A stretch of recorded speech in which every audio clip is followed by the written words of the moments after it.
Say goodbye to a tangerine sky. Say hello to tomorrow.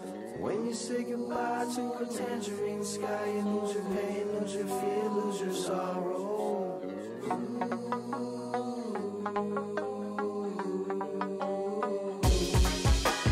What if you were in yours instead of hating mine?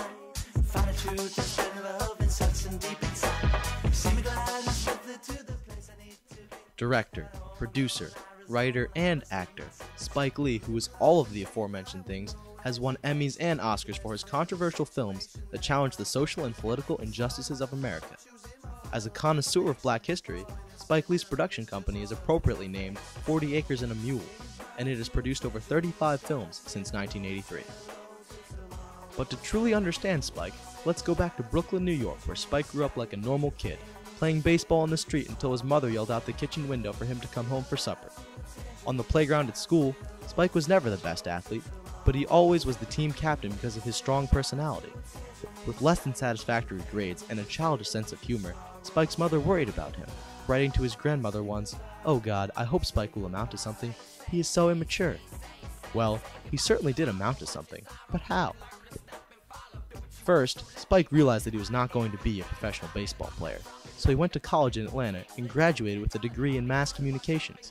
From there, he was accepted into NYU Film School, where no one had any interest whatsoever in his generic films on modern racism. So, finally, after Spike's thesis film that he had worked on all sophomore year went down in flames, he had a revelation while riding the subway home. He said, "I'm going to give people what they want. The next script's going to have sex in it. I'm going to do something that's going to be simple but still have integrity, and I'm going to go all the way to Hollywood." Well, that's exactly what Spike did with his breakthrough film, She's Gotta Have It. And from there, some say he had good timing, others say it was just dumb luck, but in the end, Spike Lee is an American icon because he has a gift for using films as a way to speak his mind to the public in an appealing way. Ernest Hemingway was born in Oak Park, Illinois, and started his career as a writer in a newspaper office in Kansas City at the age of 17.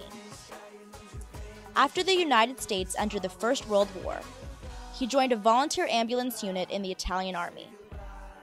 After his return to the U.S., he became a reporter for Canadian and American newspapers and was soon sent back to Europe to cover such events as the Greek Revolution. During the 20s, Hemingway became a member of the group of expatriate Americans in Paris, known as the Lost Generation, which he described in his first breakthrough novel, The Sun Also Rises. Equally successful was A Farewell to Arms.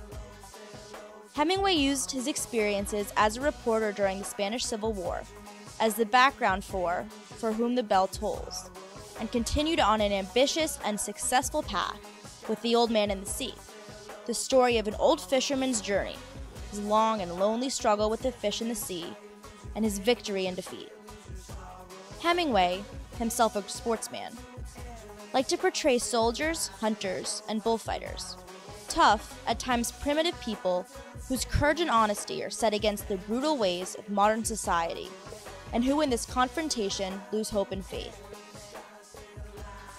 Hemingway likely used his knowledge and experience to create some of America's favorite stories.